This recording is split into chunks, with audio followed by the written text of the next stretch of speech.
Comment j'ai fait cette animation de carte en 3D hyper stylée sur After Effects? Dans un premier temps, je me suis inspiré de Pinterest pour pouvoir réaliser mon animation et ma composition. J'ai généré un prompt avec ChatGPT que j'ai ensuite collé dans Midjourney pour avoir cette main. J'ai pas pris cette carte mais je m'en suis inspiré pour pouvoir la refaire dans ma composition. Pour ça, je suis parti d'un calque de forme blanc en forme de rectangle et ensuite j'ai ajouté de la décoration avec des images que j'ai trouvées sur internet comme par exemple des diamants. Au départ, j'avais mis des papillons mais je les ai enlevés parce que je trouvais que c'était trop. Pour finir, j'ai rajouté des textures que j'ai mis en mode diffusion écran. Ensuite, j'ai détouré ma main sur Photoshop que j'ai importé sur After et je lui ai ajouté l'effet marionnette, donc pour bouger l'image en soi en mettant des petits points comme ça, avant l'effet, après l'effet.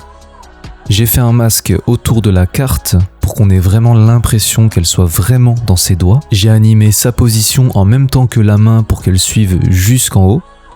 Là, j'ai dupliqué ma carte pour qu'elle soit dans une autre composition parce que la première allait s'arrêter à un moment. Je l'ai mise en 3D pour faire sa rotation et j'ai encore fait un masque autour d'elle pour qu'elle se détache encore de la main. Les effets que je lui ai mis, un Deep Glow, un CC Light Sweep et un effet de Shake.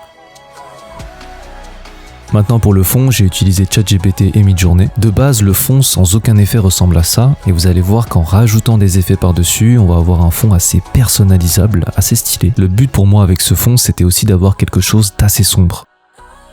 Maintenant, j'anime la position et l'échelle du fond pour qu'on ait l'impression qu'il monte vers le haut et qu'au milieu, il y fasse un petit zoom quand la carte va faire sa rotation. Pour les effets de ce fond, je suis parti avec des overlays comme cet éclairage de lumière, un autre overlay de particules très discrètes, avec un overlay de poussière, de fumée. Ça, c'est quand la carte va commencer à tourner. J'ai rajouté un léger flou autour. Pour terminer mon animation, j'ai dupliqué ma composition pour lui ajouter un effet de spotlight pour que ça soit beaucoup plus sombre que l'original. Et si t'as vraiment envie de voir l'animation en détail, tu commentes projet et je t'envoie le dossier plus les assets que j'ai utilisés gratuitement.